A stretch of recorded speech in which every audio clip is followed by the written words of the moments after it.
Good evening, and thank you for coming out to Exchanging Notes. I'm John. Today I am conversing with Denise Bukowski. Denise Bukowski has experience in all facets of publishing, a 44-year career that includes 16 years as an editor for Everyone and 28 years as the founder and head of the Bukowski Agency, which focuses upon literary fiction and upmarket nonfiction for adults. I don't know what I'm going to find out from Denise Bukowski today. I'm looking forward to it, but we are going to be discussing the art and the commerce of Canadian publishing and Canadian literature, and she is going to tell you some stuff that you absolutely have to know about making an agent want you, which is why we're here. Denise Bukowski, thank you for dropping into Exchanging Notes. It's a pleasure to have you. Good to be here. What did you learn about publishing that you applied to your experience as a literary agent? Well, I think what makes me good as an agent is that I wasn't an editor for so long. So I know I can help people edit their projects before we send them out. I know how good it has to be before we send it out to publishers. And I also know what goes on the other side of the table, what happens when something's submitted and what they have to go through in the acquisition process. I know exactly what the editors are facing when they're trying to acquire things. And so that being on that side of the table, there are hardly any other agents who've been editors. A few have been in publicity or in the rights departments, but they haven't been editors. So that's my strong suit, really, that I can help people editorially. And I also know what the editors are going through when they want to acquire a book and develop it. Do you think the Bukowski Agency in 1986, I remember the 80s. There were times of promise. I don't know if Canadian literature has lived up to it, or maybe it's living up slowly. But what was the situation of Canadian literature in 86 that made you say, Canada needs me as an agent? I don't know if it was about Canadian literature. It was about the fact that I'd gone to work for Douglas and McIntyre in Vancouver, and I realized that there was a need for an agent catering to the West Coast writers, most of whom didn't have agents. And I also had worked for every publishing company here. So I didn't particularly want to come back and do that again. And it was what I was going to do next. And I thought that I knew people in publishing here. I knew the BC writers. And so I actually started the agency in Vancouver, and after a few years moved it back here. But it was just a matter of opportunity that I knew the people in publishing here, and I knew the writers in BC who needed an agent. So that's why I did it. Who are you working with right now who's new, who's really exciting you? Have you picked up anybody good recently? Yes, Alex Hawley. I was going to be published next year by Knopf, and it's already been edited, and I'm sending her novel out internationally now. It's called All True, Not a Lie in It, and it's the story of Daniel Boone, a very unorthodox telling of the life of Daniel Boone. It's just been edited at Knopf, Canada, and it's her first time novel. She's had a story collection, but she lives in BC. Few people have heard of her, but she's very, very good. I like the idea of a Canadian rewriting an American myth. It's about time. They've been messing us over with Hollywood. Now let's talk a bit about the author-agent relationship. And you have some stuff you want to enlighten us about in terms of what an agent can do for you and an author's responsibilities. It's all yours now if you just want to continue on with that. Well, just to demystify it, I don't have a job. I work on commission. And that's why publishers are interested in working with agents, because if an agent thinks that they can actually make some money from a book, then they'll be interested in it too. That's why we act as sort of a screening process for publishers. Anybody can get published. You can even publish yourself. That's not the same as getting well published and being successful. And that's what an agent can help you do, especially in the international arena. And I work with a lot with authors on developing their career and what they have to do to make it successful, which is not just sitting in a garret, which is a late 20th century idea of what writers do. But Chaucer walked from town to town telling stories. Shakespeare acted on the stage. Dickens published his novels in serial form before he published them in volume form. He traveled the world giving speeches and on speaking tours. It's only since the days of Hemingway that we thought that it was a romantic notion that writers could live in garrets and with the pigeons and never come out. It certainly can't do it now. And so it's really important, when I'm looking for a writer, look for someone who gets that and gets what they have to do and isn't too uncomfortable with that. And again, it's storytelling versus a business. If you just want something that your mom reads or your friends read, you don't need an agent, and you don't need to worry about who publishes you or how well it's published. Everybody since the beginning of time, since cavemen sat around campfires, told each other stories, and everybody should tell each other stories. But when you want to be published, it's a business, and you have to look at business decision-making. Publishers are trying to stay alive. Agencies are trying to stay alive. And so they have to have a good reason. They have to believe that your book is going to help them stay alive. It's a business like every other business that you work for. When people ask me for a hot tip, I say, how do I get my first novel published? I say, buy 10 first novels annually. You increase the market for your book if people actually buy first novels and not wait until people are Margaret Atwood to buy and world famous to buy their books. But if you actually increase the market for first novels, more first novels will be sold to publishers. I think I'd be a lot richer if I just asked for $1 from everybody who wanted to be published, or who, rather than people who actually bought books. People who want to be published but don't necessarily buy them are probably preaching to the converted here, but it's a romantic notion that publishing a book is a wonderful idea, but people don't actually, they want to go to the library actually. They don't really want to buy the books, and that's what it's all about, the commerce that keeps the companies alive.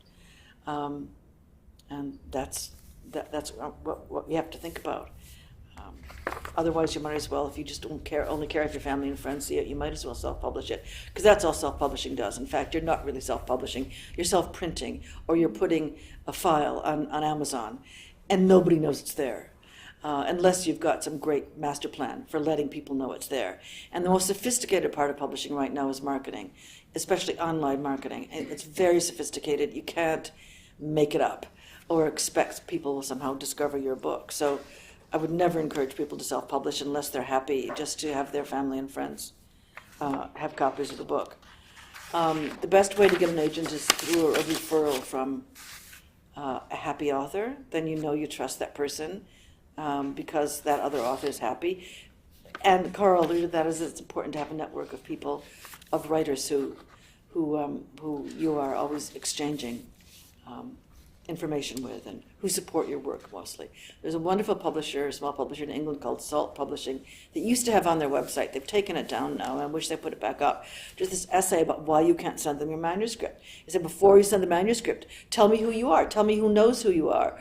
Tell me who reads your work and where it's been published and who your friends are in the writing community and what magazines know. That they want to know who your community is before they'll consider your manuscript. And it was a brilliant essay. I wish I'd copied it before they took it off their website. Right now they're just saying they're not taking any submissions, period, because they've been overwhelmed since a few of their books were, one in particular was nominated for the book, shortlisted for the Booker.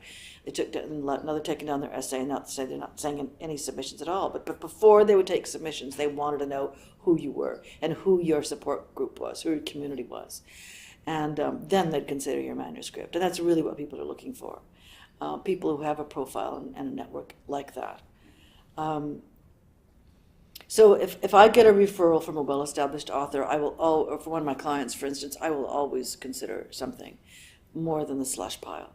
Lori Lansons, who we didn't talk about in the end, but she's someone who's been extremely successful in both literary and commercial sense, was probably one of 2 or 3 out of all these years that I've ever taken out of the slush pile, who I'd never heard of before. It just came in the mail.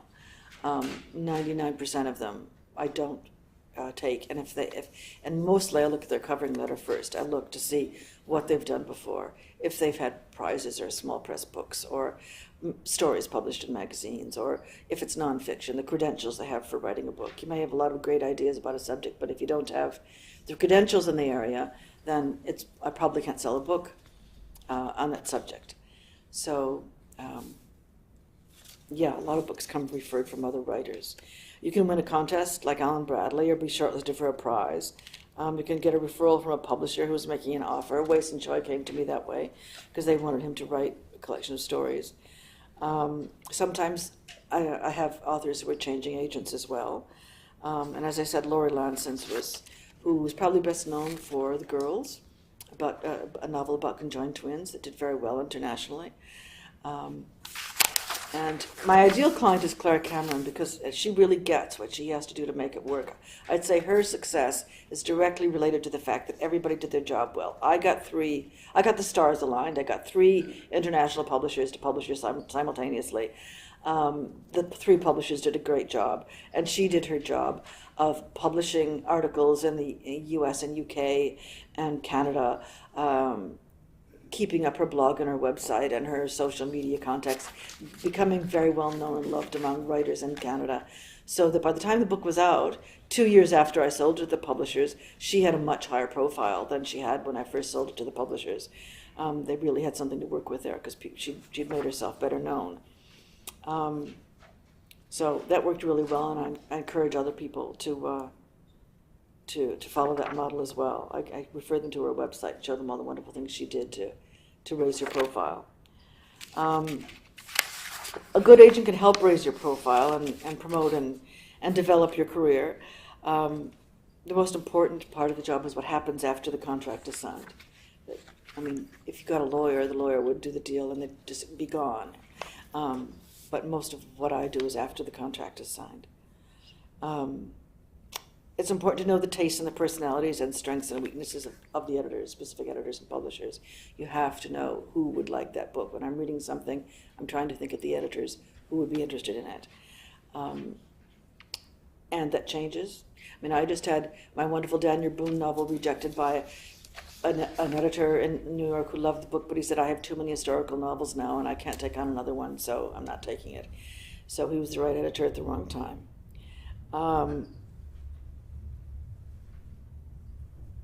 My job was also to compensate for the shortcomings of the publishers. In other words, help you pick your poison.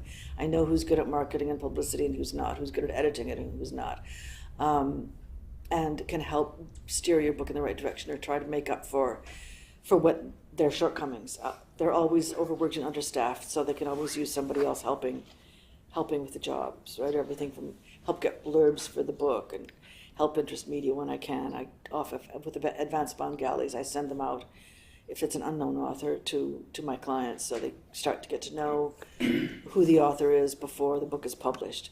This is the important thing. You build up the market for the book before it's published. Ideally, the books come in one warehouse door and immediately out the other because they've already been ordered.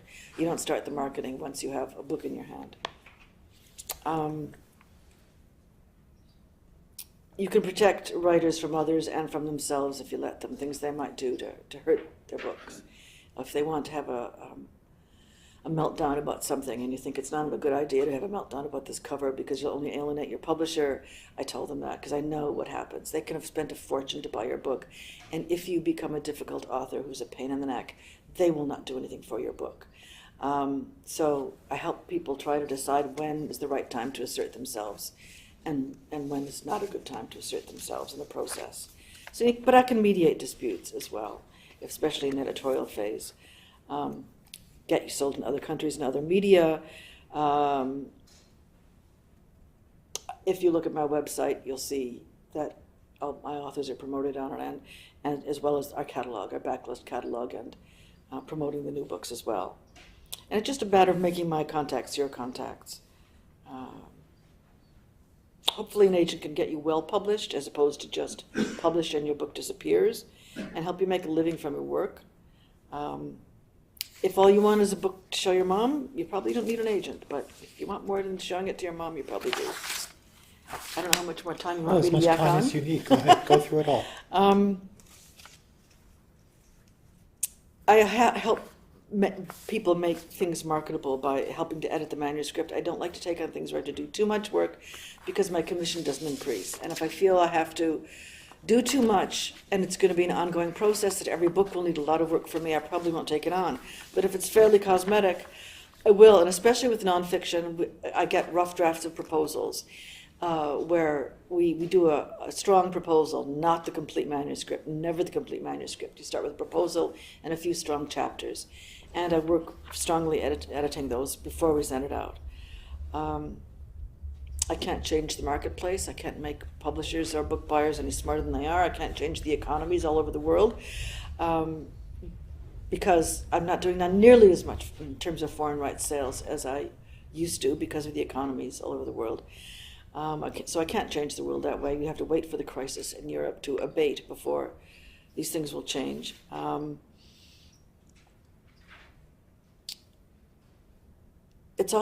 can also protect authors from themselves after they become successful. I've seen this process so often where people will do anything I say at first, and I wish they wouldn't be so obedient, and I wish they wouldn't trust my judgment so much. And in the end, I can't do anything right once they're famous. First they put you on a pedestal, and then guess what happens to people who are put on a pedestal? They fall off. And that process has happened so many times. I just sit there waiting for it to happen. I once heard a writer who won a Governor General's Award say at a party congratulating her, he said, "Oh, she changed my life." And I thought, God, this is the beginning of the end. I heard her say she changed my life. And sure enough, within a couple of years, I wasn't representing her any longer. I don't want to change your life. Agents aren't telepathic. They need a lot of communication. They can't do communicating for you, so you have to tell them what you want, what your expectations are, and they'll usually tell you what they can do, quite honestly, and try to do what you need. How to make sure, this is my sort of tongue-in-cheek list of how to make sure I don't represent you. Insist on speaking to me or meeting me before I've read anything you've written. Insist on delivering the manuscript in person. That'll get you represented. I don't consider things by email because it would just be a deluge if I did that. I do only consider things by mail, according to the guidelines. But some people can get really annoyed if they won't let them pitch the idea over the phone. Well, you could have an excellent idea, but I have no idea if you can write. I need to see, and I don't know what your credentials are, so I need to see that in writing. I need to see your writing in writing before we meet and talk. And then you get a lot of personal attention. I won't be able to represent you if you ask me to read your manuscript over the weekend and sell it next week. If you ask me to alter my agency contract, if you call and ask if I'm taking new clients, generally speaking, our staff is really good at referring people to the website and what our submission guidelines are. I won't be able to represent you if you ignore my advice and tell me how I should do business. You have no idea. The biggest experts in the world on book publishing are first-time authors who know how publishing companies should be run. And publishing companies do screw up a lot, but they know the business, and I think you can't assume that, for instance, people can't understand why it takes so long to publish your book. Well, it doesn't take so long to publish the book. It takes so long to make sure it's well published, to make sure by the time it's out there in the stores, it's already been pitched to the bookstores and pitched to the marketplace and sold, so the orders are placed for your book. So when they come in the warehouse, they go out the back door in trucks and are not sitting in there. And that is the process of marketing that they do, and raising your profile. And poor Claire Cameron had to wait 2 years between signing a contract and publishing a book. I thought she was going to faint from nervousness by the time it happened, but it made a huge difference to the success of her book because we really took the time to do it right. I also don't take on things where people have shopped it first and come to me later, because it usually hasn't been shopped in the way that I think is ideal. And so the waters have been muddied because it hasn't been properly edited or presented, or it's hard to jump in mid through the pro. I always get people coming to me who've signed some small press contract, giving some little one-horse publishing company their world rights to their book, and they want me to jump in and do things about it, do something about it, and it's too late. These people are usually really possessive of these rights, even though they have no ability to sell international rights. And usually the book's just been published badly in Canada by this small publisher, so it's not a good way to start your book internationally. And I can't come in once you've already signed away the farm to some small house. The worst thing about taking on new writers is reinventing the wheel. In other words, sort of explaining to them how the business works over and over again. I feel I should tape it. And the pedestal factor, as I mentioned. They say, "I'll trust your judgment on everything." And I say, no, don't trust my judgment, question my judgment, because in the end, by the time you're famous, you'll probably know better than I do. how to choose an agent, get a referral from a happy writer, find out, what your friendly local writer thinks of their agent. Assess that agent's client list, the kinds of things they do and don't do. See how tough they are. A lot of writers don't appreciate the fact that they're supposed to be the good guys and we're supposed to be the bad guys. You can be really nice. The agent's here to protect you, and be tough when it's time to be tough, and probably tie your hands behind your back when you'll sign anything. And chemistry, it just has to be a good chemistry between you, because you're saving it for life. I tell writers, the agent-author relationship is like being married without any of the fun. You just get to pick up the socks.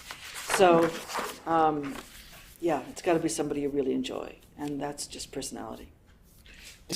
You've been great. That was a long one, huh? Thank you so much for coming. Denise Bukowski.